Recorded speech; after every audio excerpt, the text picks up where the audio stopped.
Hello. Today we're going to be looking at the next module in FGGS.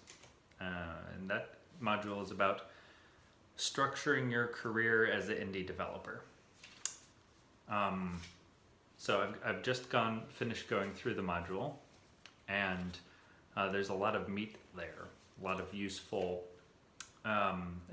framework for understanding where you are and how to potentially fix some problems in your project depending on different challenges that you are facing. But a big idea that I've found really important in this module is the idea of structuring your career in kind of a different way than indies normally do. So I think a lot of us have this idea, we have kind of a big game that we really want to make, and we think, we kind of work on it, some index cards. We work on it, this big idea. Over time, we'll eventually finish it and get the big payoff or publishing deal or whatever. And the problem is a lot of games are unfinishable. Sometimes we get stuck and we don't really know how to get unstuck. Sometimes we don't find an audience. And so this is kind of a very risky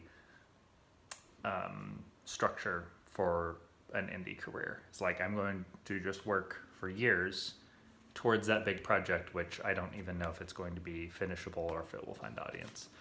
So what this module kind of lays out is the idea of doing multiple small projects that you can monetize over a period of time. And they also kind of build a basis for that bigger project. So thinking ahead and planning a little bit so that you can kind of validate things and check some boxes that you need to be able to make that bigger game. Of course, it's not as simple as just, I'm going to make a small game and make money, another small game, make money, because there is a lot you need for that big game that is more than just like selling, making money.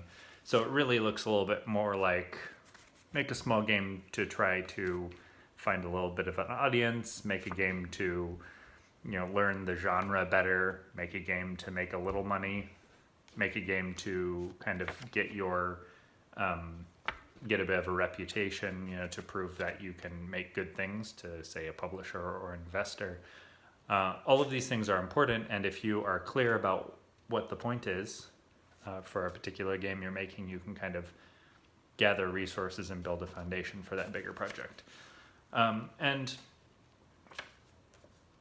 another really helpful idea, or a connected idea, is the idea of finish, then good, then sell, which is you need to be able to finish games first, then you need to be able to finish good games, then you need to be able to sell them.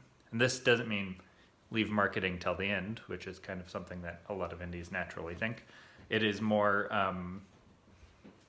if you can't finish a game, none of the rest matters. If you can't make a good game, it doesn't matter how well you market it. So you kind of build the basis.